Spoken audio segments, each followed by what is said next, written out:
let's rank every single launch title developed by Nintendo.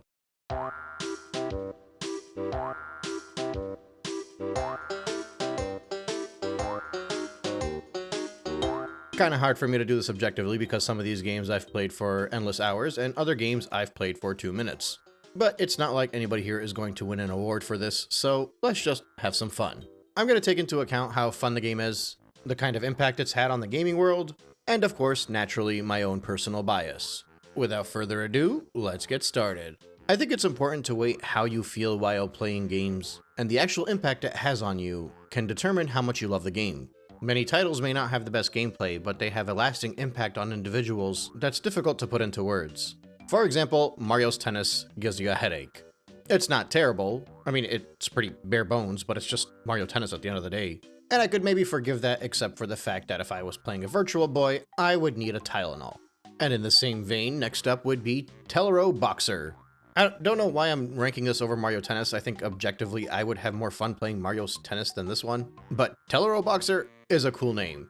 Plus it's got that first-person VR fighting thing to it, which I think is way ahead of its time. But unfortunately, each punch from the enemy is felt in real life through the throb of a migraine. Okay, now we can get to the real games. 1, 2, switch. Yeah. Okay, now we can get to the real games. Stack Up. So I actually do have quite a few memories playing this one, but I was very young at the time, and even back then when I played it, it was outdated technology. I think the whole idea of using Rob to play this was novel, but yeah, kids in the 80s had it good. And this game is not really the reason why. Gyromite is a little bit better. You still have to use Rob in this instance, but at least it feels like a game with a little bit more progression in it. But it's a bare bones game with a gimmicky control style, so it's gonna stay pretty low. Next up would be Baseball on Game Boy. And I think Baseball on Game Boy is the worst of both the baseball franchise as well as the Game Boy franchise. The lack of color makes it hard to see, the bare bones gameplay makes it uninteresting, and baseball itself is not that fun. Seriously, it's like an activity. Can you even consider it a sport? You know what? Now that I'm on this hate tirade, the next up is Baseball for the NES. Yeah, it does a lot better than the Game Boy one because you can actually see what you're doing, but it's still baseball, and it's still bare bones. Although, credit where it's due, I think there is a charm to the art here, even if it is offensively simple in the lens of a modern gamer. Next up is going to be Nintendogs and Cats, and I'm only doing that because I don't like cats. I am a dog person. So out of spite, I am ranking it this low. Next up at 35, we're going to go with Tennis for the NES. I like tennis, both in real life and in video game form. And I think the fact that you could actually track the ball makes the NES one at least playable today, but there are so many other ways to play it that are more enjoyable. And just after that, we're going to throw in Tennis Game Boy. It plays about as well as the other one, but I like the character models here more. And moving on from there is another Game Boy title. We're going to rank Alleyway down here. I don't even think this is that bad, but I mean, like, if you're going to pick up a game to play on a short car ride, don't buy Alleyway, buy Tetris. And moving on from that, we're going to put Donkey Kong Jr. Math over here. This game actually sucks, but I like Donkey Kong Jr. and I like Math, so I moved it up a little bit on the list. And up next on the list is Hogan's Alley. I got a lot of nostalgia for the on-screen targets more than anything else, but it is a very simple tech demo game, quick shot with the light gun. It's cool, but not cool enough. And sitting just above Hogan's Alley is Wild Gunman. Wild Gunman, I think, is the earliest memory I have of a video game. I don't know that I played it, I think I just watched my sisters play it, but at the end of the day, it is a pretty simple game. You just use your light gun, shoot down the bad guy, and move on. And I guess since we're doing the light gun stuff, next up would be Duck Hunt. Very cool, very impactful. If you can get your hands on a light gun, it's still fun to this day, but I don't know that I can rank it higher than any of the upcoming games on this list. Now, as far as this next one is concerned, I feel like I might be being a little bit unfair, but I never really understood the hype of Pilot Wings. I mean, I guess the visuals were cool, but the entire premise of the game was just landing. There just isn't enough depth in this one to rank it any higher, not in the gameplay, nor in the visuals. Next up is a bland version of Pinball. I mean, it is Pinball, so it's hard to make it exciting, although I guess Pokemon Pinball did figure that out. But over here, it's just very simple. I guess if you're playing 2 players, it is a little bit more fun, but I think there are better ways to enjoy yourself on the NES. For example, you could be playing Ice Climbers. Now, Ice Climbers got that issue where you jump and you can't really change your direction in the air. If you ever played the old school Mario Bros. Arcade, they had kind of the same problem. But I think there is a lot of fun to be had at Ice Climbers, especially if you're playing 2 players, so while it could be much better, it still earned this ranking on my list. And that is in part because I enjoy the music. And next up on the list is Clu Clu Land. This feels like one of those games you'd be playing on an old computer in the library in the 90s. You spin around these dots and collect treasure and try and avoid the spiky dudes. It's like a bootleg version of Pac-Man. Well, it's actually nothing like Pac-Man, but the same vibes. And just after that, we have a beat 'em up, Kung Fu for the NES. I don't know, this one's charming to me. The backdrop, the character sprites, and especially the sound design on it. I mean, it is a very simple beat 'em up, and you're really only playing on like a third of the screen because the top part is a scoreboard and the bottom part is visuals. But it's fun for a quick little beat 'em up fest. And next up is Golf on the NES. I'll be honest, it's only up this high on the list because I forgot to mention it earlier, but in fairness, I think this one has aged better than the other sports, largely due to the simplicity of the sport itself. Plus, I like the screen on the side that makes the game a little bit more personable. So, I'm not that upset that I ranked it this high. It's still not the highest ranking NES game though, because next up we have Excitebike. I feel like the reputation of this game is actually larger than the game itself. Don't get me wrong, it's still fun to pick up to this day, and you could actually make your own tracks, which was pretty cool. Not to mention, there was a challenge in figuring out how to keep your momentum as you rode. All in all, it is still alright to revisit, but only for a few minutes. And following that is Mach Rider, which I think is a lot more interesting than Excitebike. You're still on a dirt bike, but this time you actually have to shoot down alien invaders. Quite frankly, if it wasn't for the muddied look that this game has, I feel like it would be on a console stronger than the NES. The gameplay is very impressive for the time. And next up is a game that I think aged pretty well, Wrecking Crew. I revisited this one a few years ago and was surprised at how much I enjoyed it, and then I ended up playing Wrecking Crew 98 and I enjoyed that one even more. I actually almost made a video on it around the time that the Mario movie came out, since Sebastian Maniscalco was going to be playing Foreman Spike, but I think I just got too busy to make it and moved on. So if you guys want, maybe I can do a Wrecking Crew retrospective. Either way, this is a fun one to play 2 players.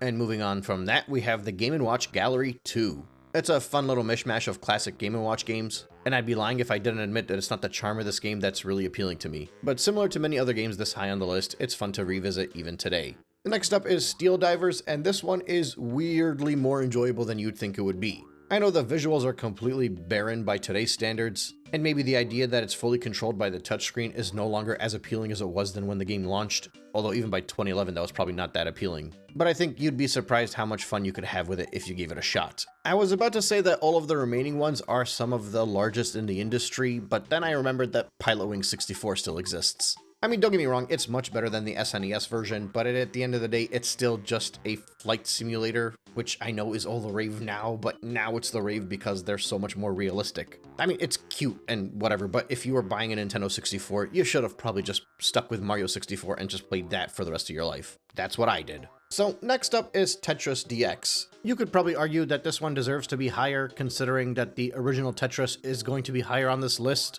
But I think when you factor in the impact of the title itself, Tetris DX sitting over here, considering everything it's following up, makes sense. It's just Tetris in color. Now, I would argue that the final 15 are some of the most difficult to rank. And it's one of those situations where really any of these could be a top 5 game, and I don't know that I would necessarily argue with you that much. So even though I have a lot of fond memories with this title, primarily starting off playing with the demo, coming in at number 15 will be Metroid Prime Hunters. The controls are okay, but I argue it would need a lot of work. But I think a lot of people have nostalgia for this one just because of when it came out and which console it came out on. Either way, seeing a Metroid game on a handheld device was pretty cool for 2004. Next up is once again a game that I think is really fun, but I don't know if I can justify moving it any higher up the list.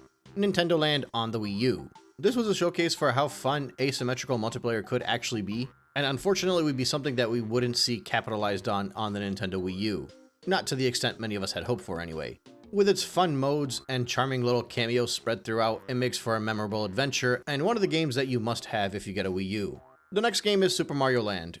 It definitely does not deserve to be as low as I placed it, but when you consider you can probably get through this game in about 30 or 40 minutes, and the fact that it was completely overshadowed by its sequel, it's kinda hard to place it any higher. I think it was really cool that this was the first instance that it felt like Mario could actually work in handheld, but as the years went on, what a handheld Mario could do evolved drastically, and it happened as quickly as its sequel. And with that same thought, I'm gonna play Super Mario Advance next. This version of Super Mario Bros. 2 is actually my favorite version of Super Mario Bros. 2. And that's primarily because it added the red coin collectibles, which I feel like made the game a lot more fun than its original counterpart, as well as the Mario All-Stars version. But typically speaking, with all of these classic Mario Brothers games, anyone that you pick up should be a lot of fun. Check out my retrospective video. Next on my list would be Super Mario Bros. U. You could make an argument that this is objectively one of the more fleshed out games on this list, and it might have the best polish, and because it is not that old, it probably aged very well. But unfortunately, when this came out, there was a lot of disappointment because people expected a lot more. So while I still think this is definitely a game worth picking up, be it on the Wii U or on the Switch in the deluxe version, especially if you play the Super Luigi U, I still don't think that I can rank it any higher than where I'm placing it on this list. Alright, here we go, top 10. I'll be honest, I wanted to move this one up higher on the list because of how much I love it, but I think putting F-Zero here at number 10 makes sense. The Mode 7 graphics, the crazy good music, the actual feel of the high-speed intensity makes this one worth visiting and replaying even in a world where F-Zero 99 exists. You would be surprised how much effort you'd have to put into this one to fully complete it. And following that would be Luigi's Mansion. I'll be honest, I kind of wanted to put F-Zero above this one, but I felt like that would be a little harsh. I actually don't know that I played Luigi's Mansion on the Gamecube. I ended up picking up a used copy on the 3DS for pretty cheap many years later, but I loved it so much I ended up playing Dark Moon. And then after that, I decided to get number 3 on the Switch. It's a phenomenal series, and really I think its only downfall was that it was the launch title on the GameCube. People were expecting a 3D Mario, and they got Luigi playing Ghostbuster. Up next is Twilight Princess. Now, I know most people would probably place this a lot higher than I am, and it might actually deserve to be higher up there. This was actually the first Legend of Zelda game that I played, surprisingly enough. I grew up in a big family, we were much more multiplayer focused, with the only exception primarily being Mario. In a Mario game, if you lose a life, you can trade the controller. With the Zelda games, you kinda gotta play it by yourself. When the Wii came out, my friend actually bought it, and he asked me to play Twilight Princess before him because he thought it would convince me to become a Zelda fan. And yeah, it worked. I love Zelda now. I'm still much more of a Mario guy, and that's primarily because of how accessible Mario games are. I feel like whenever I play a Zelda game, whether it's a 3D one or a top-down 2D version, I have to sit there and clear my schedule for the next month, but the Zelda experience is a lot more impactful.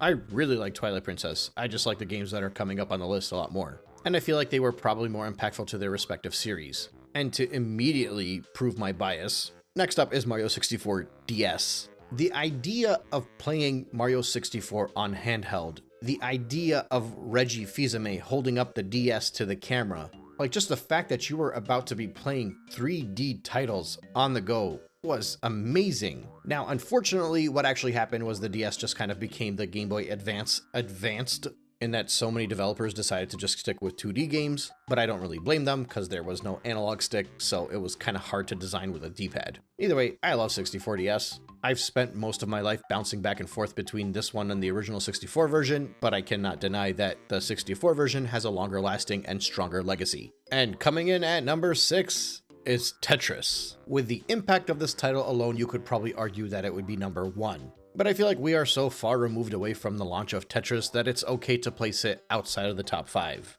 I have no doubt in my mind with the impact that this game has had that if it was released today as a launch title for the Nintendo Switch 2, they would give it an $80 price tag, and Doug Bowser would justify it by saying that the longevity would make the game worth it. And next up on my list is Wii Sports. Wii Sports basically single-handedly took Nintendo from being third place to first place. Wii Sports made grandmothers play video games. Wii Sports broke everybody's TV, and Wii Sports is actually still fun to this day if you got a Wii hanging around you. Seriously, give it a shot if it's been a while. I would argue this is still one of the best games to play with children, or heck, even with adults if you're just looking for a good time. The simplicity of the controls makes it so much more enjoyable. I'm being serious. Ever since the Wii Motion Plus, you had to kind of put a little bit more effort in which angle your wrist was and how you slice the controller through. It makes a lot of these motion control games not as fun as they were on the Wii, where you can just kind of focus on when you flick your controller versus how you flick it. And I think for many that might be more fun, but when you're playing with casual gamers that are just standing around and looking to have a good time,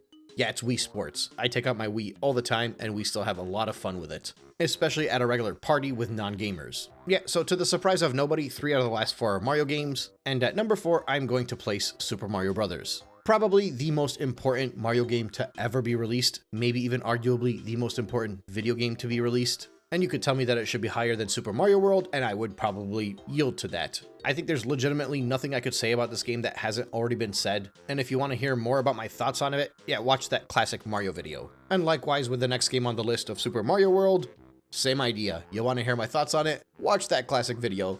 This is easily my favorite game of all time, tied with Super Mario 64. Everybody, and I mean everybody that I know has played Super Mario World, no matter what age they were born in. Well, actually, I don't know if I can still say that, but everybody over the age of like 15-ish has played Super Mario World. Considering most of my friend group is a mixture of Sony fanboys and Nintendo fanboys, the common denominator we all had was we all played Super Nintendo. And if you played Super Nintendo, you played Super Mario World. So while I think that amongst the Mario community, there's an argument for Super Mario Bros. 3, which is not even on this list, but I'm mentioning it, I think across the gaming world as a whole, most people will remember fondly Super Mario World as their nostalgic Mario game. At least that's what it seems like to me. And even if that's not true compared to Mario 3, I still think the legacy of Super Mario World surpasses at least Super Mario Bros. 1, and that's why I placed it slightly higher on this list. Yet, Super Mario 64 is my favorite game of all time. Back in December, I decided to start uploading daily videos on Super Mario 64. I went through every single stage and every single star. That series did so well that I just kept going daily for the next few months and covered every game up until Super Mario Galaxy 2, which I'm currently running through, although I have paused it for the past month, partially because I've been feeling burnt out, but also because my hard drive bugged out so I lost a lot of footage and I just haven't found the motivation to replay some of the levels. Either way, Mario 64 is phenomenal. Like I said, between this one and Super Mario World, they are probably the two games that I've played the most in my life, and I've played every version of both of those games multiple times. I could go on and on about this game, but I already did, and if you want to kill 3.5 hours,